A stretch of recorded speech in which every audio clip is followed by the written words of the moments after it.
سورہ نحل کا تعارف۔ بسم اللہ الرحمن الرحیم۔ اس سورت کا بنیادی موضوع اللہ تعالیٰ کی ان نعمتوں کا مفصل بیان ہے جو اللہ تعالیٰ نے اس کائنات میں انسان کے فائدے کے لیے پیدا فرمائی ہیں۔ اس لیے اس سورت کو سورۃ النعم یعنی نعمتوں کی سورت بھی کہا جاتا ہے۔ عرب کے مشرکین عام طور سے یہ مانتے تھے کہ ان میں سے بیشتر نعمتیں اللہ تعالیٰ کی پیدا کی ہوئی ہے۔ اس کے باوجود وہ یہ عقیدہ رکھتے تھے کہ اللہ تعالیٰ کی خدائی میں وہ بت بھی شریک ہیں جن کی وہ عبادت کرتے تھے۔ اس طرح اللہ تعالیٰ کی ان نعمتوں کا تذکرہ فرما کر انہیں توحید پر ایمان لانے کی دعوت دی گئی ہے، ان کے اعتراضات کا جواب دیا گیا ہے اور ایمان نہ لانے کی صورت میں انہیں اللہ تعالیٰ کے عذاب سے ڈرایا گیا ہے۔ یہ سورت جس زمانے میں نازل ہوئی اس وقت بہت سے مسلمان کفار کے ظلم و ستم سے تنگ آ کر حبشہ کی طرف ہجرت کرنے پر مجبور ہو رہے تھے۔ آیت نمبر 41 سے 42 میں ان کو تسلی دی گئی کہ ان کے مصائب و آلام کا دور ختم ہونے والا ہے اور انہیں دنیا میں بھی اچھا ٹھکانہ عطا ہوگا اور آخرت میں بھی ان کے لیے بڑا اجر و ثواب ہے۔ یہ بڑا اہم واقعہ ہے۔ یہ تعارف میں جو میں بتا رہی ہوں کہ مسلمان کفار کے ظلم و ستم سے تنگ آ کر حبشہ کی طرف ہجرت کر گئے تھے۔ اس کو غور سے یہ تعارف سن لیں کیونکہ آئے گا ذکر۔ اللہ سبحانہ تعالیٰ ارشاد فرماتا ہے بشرطے کہ وہ صبر سے کام لے، اللہ تعالیٰ پر بھروسہ رکھے۔ سورت کے آخری حصے میں اسلامی شریعت کے کچھ اہم احکام بھی بیان کیے گئے ہیں جو ایک مسلمان کے طرز عمل کی بنیاد ہونے چاہیے۔ نحل عربی میں شہد کی مکھی کو کہتے ہیں۔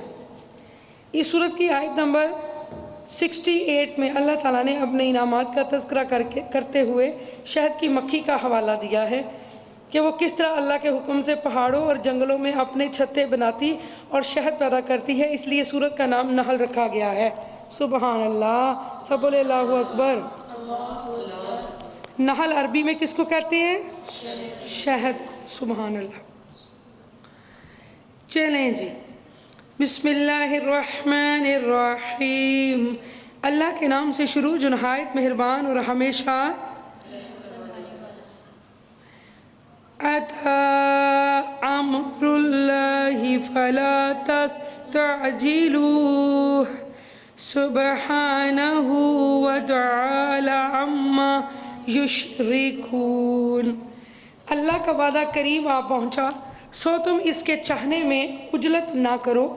وہ پاک ہے اور وہ ان چیزوں سے برتر ہے جنہیں کفار اس کا شریک ٹھہراتے ہیں۔ وہی فرشتوں کو وحی کے ساتھ جو جملہ تعلیمات دین کی روح اور جان ہے اپنے حکم سے اپنے بندوں سے جس پر چاہتا ہے نازل فرماتا ہے کہ لوگوں کو ڈر سناؤ کہ میرے سوا کوئی معبود نہیں، سو میری پرہیزگاری اختیار کرو۔ اسی نے آسمانوں اور زمین کو درست تدبیر کے ساتھ پیدا فرمایا۔ وہ ان چیزوں سے برتر ہے جنہیں کفار اس کا شریک گردانتے ہیں۔ اسی نے انسان کو ایک تولدی قطرہ سے پیدا فرمایا، پھر بھی وہ اللہ کے حضور متی ہونے کی بجائے کھلا جھگڑالو بن گیا۔ اور اسی نے تمہارے لیے چھپائے 4 ٹانگوں والے جانور پیدا فرمائے، ان میں تمہارے لیے گرم لباس ہے، اون یعنی اون کی جو اون ہے اس سے گرم لباس بنتا ہے، اور دوسرے فوائد ہیں اور ان میں سے بعض کو تم کھاتے بھی ہو۔ بعض سے سواریاں سفر کرتے ہو، سوار ہوتے ہو ان پہ، اور بعض کا گوشت کھاتے ہو، اور ان میں تمہارے لیے رونق اور دلکشی بھی ہے، چلتے پھرتے جانور اچھے لگتے ہیں۔ جب تم شام کو چراگاہوں سے واپس لاتے ہو، سبحان اللہ، جب وہی جانور جھنڈ کی شکل میں واپس آتے ہیں تو دیکھنے میں بڑے خوبصورت لگتے ہیں، اور جب تم صبح کو چرانے کے لیے لے جاتے ہو، اور یہ جانور تمہارے بوجھ بھی ان شہروں تک اٹھا لے جاتے ہیں جہاں تم بغیر جان کا مشقت کے نہیں پہنچ سکتے تھے۔ بے شک تمہارا رب نہایت شفقت فرمانے والا مہربان ہے۔ آپ نے سورہ نحل کے تعارف میں پڑھ لیا تھا نا کہ اللہ نے نعمتوں کا ذکر کیا ہے۔ وہ نعمتوں کو مانتے تھے مگر شرک کرتے تھے، اور اسی نے گھوڑوں اور خچروں کو، سبحان اللہ، اور گدھوں کو پیدا کیا ہے اللہ، تاکہ تم ان پر سواری کر سکو اور وہ تمہارے لیے باعث زینت بھی ہوں۔ اللہ کے نبی نے ان جانوروں پر سواری کی ہے، اور وہ مزید یعنی یہ نہیں کہ گدھے پہ اگر کوئی انسان سواری کرتا ہے تو وہ اس کی انسلٹ ہوتی ہے یا اس کی شان میں کمی ہوتی ہے۔ اللہ تعالیٰ کی مخلوق ہے، ہر جاندار اللہ تعالیٰ کی بنائی ہوئی سبحان اللہ نعمت ہے بندوں کے لیے، اور اس کا اپنی اپنی جگہ فائدہ ہے، ہر جانور کا فائدہ ہے، چاہے چھوٹا ہے چاہے بڑا ہے، 4 ٹانگوں والا 2 ٹانگوں والا، سب کا فائدہ ہے۔